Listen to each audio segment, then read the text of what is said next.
Timing, we're going back to banks. We just had that curtain raiser on Q3 expectations from Abhishek. And now we have a conversation going with Suresh Ganapathy, banking analyst at Macquarie Capital. We also have Lata joining in to sort of, help us navigate through the heightened expectations. Suresh, let's get your broad thoughts in, at first. I think the quarterly updates for most of the banks were telling us that, loan growth is not really a problem for the system as a whole. But I think there's a lot of commentary and conversation about mobilizing deposits. What's your first sense on Q3, broad expectations? Yeah, sure. So this quarter, there will be further margin compression across the board because remember that last year, Q3 is when bulk of deposit rate hikes actually happened in a big way, right? So considering usually most of the deposits comes in the 12-month category, clearly you would see deposit costs further inching up in Q3 and margin should come down across the board. And there is definitely pressure on resource mobilization. And you can very clearly see that the constraint for loan growth is no longer demand. The constraint for loan growth is more coming from the supply side. That point is taken. I mean, deposits is a big problem, but there are other problems on the loan side in terms of higher risk weights on unsecured and this AIF issue that Reserve Bank has gone after. So let me do one thing. Let me look at it company-wise. The first one up is HDFC Bank. We already know the deposit and loan growth numbers. What are your estimates, expectations, and advice?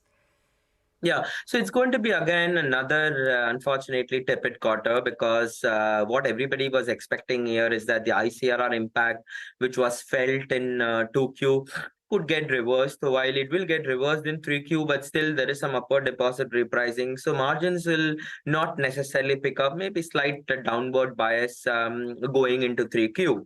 And that clearly is going to be a disappointment and market is not going to be happy about it because for really the stock to do well in our view, and we do have HDFC Bank as a topic, we need to see margin improvement coming through and finally flowing through the core PPOP growth. So that's going to be a bit of a disappointment or a spoiler this particular quarter. Just a temporary issue on HDFC Bank, this margin concern, do you see this as a passing phenomena? Or is there perhaps more to it than that? Yeah, I know that you asked a pretty good question because it's been lower for quite some time. Look, I think the process of margin normalization is going to be a pretty slow, long process.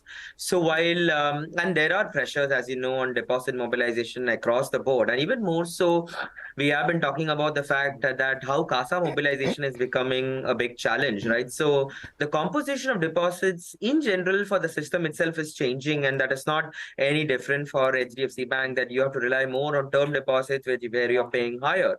So in this environment, very clearly, you will continue to see margin improvement being a bit tepid. A lot actually will critically depend upon how well they can change the loan mix over the course of next 12 to 18 months. Note that they did grow their corporate portfolio pretty heavily during the COVID period when they couldn't do a lot of loans. They have to get back their mojo on retail in a very big way to actually see expansion in margins. Otherwise, the margin expansion is not going to happen. Okay, what about the other banks now? You think ICICI turns in a very good performance, but you don't have it in your buy list? No, it's the weakest PPOP growth quarter for them in, I don't know, 8 quarters or 12 quarters. I'll have to go back and see. So on the contrary, ICICI Bank will have a pretty weak PPOP growth. YOY numbers that we're talking about mainly because of the margin compression. Last year, 3Q margins were very high and therefore you're going to see a YOY pretty sharp, if I'm not wrong, 30-35 basis point compression in margins, which results in a pretty sharp PPOP issue. So this quarter, clearly from a margin standpoint, across the board for all banks, you'll see YOY numbers being bad mainly because of the upward deposit repricing, and that's why I think core PPOP growth will be under pressure for all of them. Okay. On ICICI Bank, just trying to play the devil's advocate here. Last quarter was a very good quarter, right? And the narrative at that time was that, of course, it still is, that since Mr. Sandeep Bakshi has come along, he's not only improved the earnings quite a bit, he's also turned around a lot of the loss-making subsidiaries. Don't you think that could perhaps continue to provide the kind of premium that ICICI Bank is enjoying versus the other stocks? No, so actually what has happened, Sonia, here is that ICICI Bank last entire year, 12 months, did very good in terms of overall performance across the board, right? And if you look at the actual core PPOP growth, the core PPOP growth was very good and consensus kept on upgrading earnings. But despite that, what exactly happened is that the stock was very flat. So in a way, HDFC Bank is capping the upside for the entire sector, I would say. The market is not willing to give a multiple higher than HDFC Bank unless and until people believe some of these banks can test the bad asset quality cycles. So despite strong performance, the sector valuation is getting capped because of HDFC Bank at this point in time. Okay. And what about PSU banks? Would you still go after SBI, or now is the entire set no? The entire set is no. We recently downgraded SBI from buy to a neutral, and Bank of Baroda, which we cover, from a neutral to an underperform rating. Now, the challenge that I see, Lata, here, and I'm not talking about for this particular quarter or so, they had record low level of provisions driven by pretty high corporate recoveries, right? So when was the last time you saw SBI provisioning levels being lower than that of private sector banks at sub 50 basis points? Right. So the point here is the corporate recoveries will not be as strong next year as what it was this year. Some normalization of credit costs is inevitable. Margins will also actually start coming down because of the falling rate cycle. So net, if you were to really include all of that, you are going to look at a downward pressure in ROA over the course of next 2 years. That itself will call for a derating or an underperformance of these public sector banks. Okay. Well, there are some people on the street who are still very positive on Bank of Maharashtra and even the odd Central or IOB, simply because there is hardly any float in those companies, and perhaps they will have some more credit cost advantages flowing through. Your comment on that, and more importantly on NBFC, Suresh.